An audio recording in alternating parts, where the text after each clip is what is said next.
problematiko prostora, masovnega sodelovanja. Jaz imam precej dolgo prezentacijo, zato se preprem slajd, da ne bom ostalo, da bomo nekaj pričeli. Navezoval se bomo nekaj drugih predavanj, pričakovanja, seveda vaša, jaz se smejo predvsem na podjetje, njegove procese in vprašanje je, kdo so potencialni deležniki masovnega sodelovanja. Torej, tisti, ki ima interese in zainteresirani, vemo, da je podjetij zelo veliko. Na hitro lahko povedemo v manjem podjetju, trenutno delam kot svetovalec, dejansko je 15 zaposlenih, in če zdaj rečemo 15 zaposlenih, 50 kupcev, 50 dobaviteljev in tako naprej, in tu že dobimo eno maso njihovega potenciala, ki pač lahko omogoči neke dobre ideje, da oni izboljšajo svoje izdelke. O tem bi jaz pač danes govoril in se osredotočil mogoče na neke modele, o katerih je že gospod Semolič malo predhodno govoril. Stare organizacijske strukture se dejansko spreminjajo.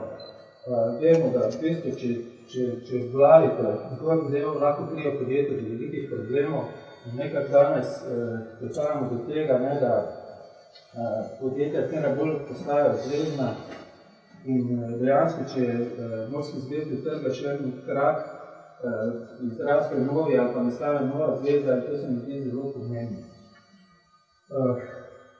Zdaj v preteklosti so na področju komunikacijskih mrež ugotovili, katere mreže vsak z vsakim povezav so bolj učinkovite in temu primerno se današnji organizacijski modeli tudi sučijo. In če gremo zdaj pogledati ponavadi, ko postavljamo podjetje, pač če izhajamo iz podatkov, pogledamo strukturo podjetja, pogledamo procese in na koncu se moramo ukvarjati s pretoki, tako finančnimi, komunikacijskimi informacijami in podatki pač gredo skozi ten pretok znanja in ta je v bistvu ključni. In če pogledamo naprej, pač lahko vidite, kako deluje mreže, to je ena slika pač povezav, ki je pač dostopna na tem naslovu na internetu, dejansko kako se gibajo tudi organizacijske strukture najbolj naprednih podjetij danes. In če bi se mogoče zdaj pri teh mrežnih zadevah osredotočili na strukturo, lahko ugotovimo, da na najvišjem nivoju dejansko so neke interesne mreže.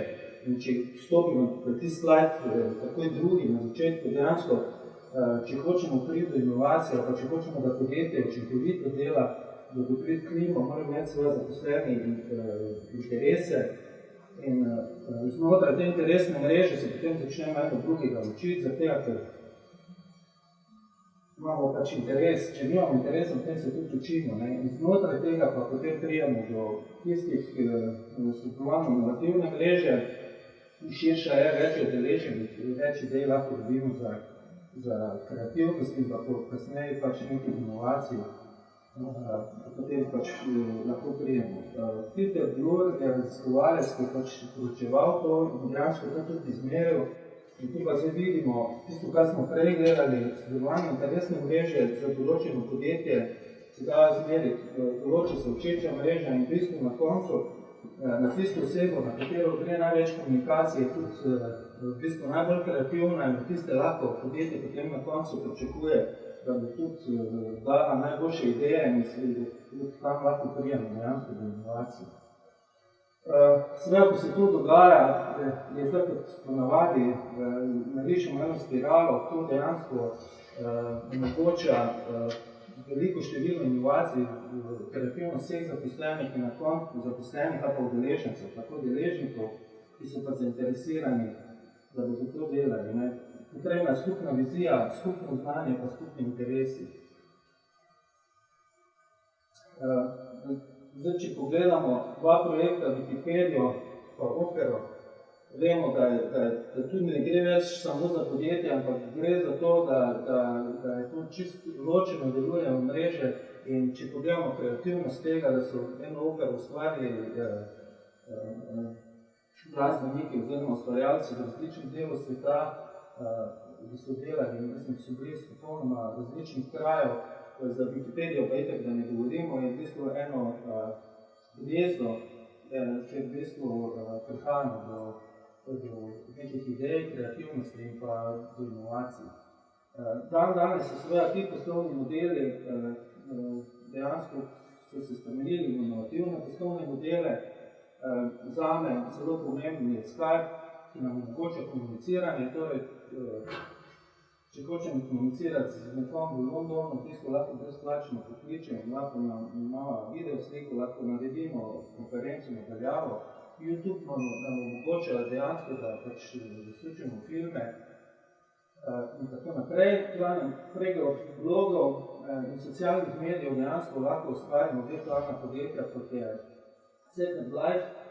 In pa sedaj seveda ste čudno gledali, tam imamo tudi neke sode. V bistvu verjetno ste čuli za projekt FreeBeer, marsikdo je pač na osnovi tega pač naredil tudi določeno inovacija in dejansko delajo posle na osnovi tega. In pa nekako razvili so interesno skupino, pivo je umetnost, ne? In zdaj, če gremo pa na konkretni primer, jaz sem kot svetovalec sodeloval v tem projektu. Naredili smo, v bistvu interesna skupina v mojem kraju zgradila to umetno steno. Modelovali smo dejansko po podobnem principu, kot sem prej pokazal, stena je vredna nekaj 90 000 evrov in bila je narejena brez denarja. Torej, bila je narejena na osnovi tega masovnega sodelovanja in zdaj, če na koncu povem inovativni izdelek, ki je izdelan, tudi na koncu smo vedeli inovacijo, so uprimki, novi dizajni uprimkov in pa seveda celo steno, da smo naredili unikatna in mislim, da je trenutno največja v Sloveniji. Zdaj, jaz bi s tem zaključil, če imate vprašanja, drugače pa mislim, da je čas za masovno sodelovanje. Super.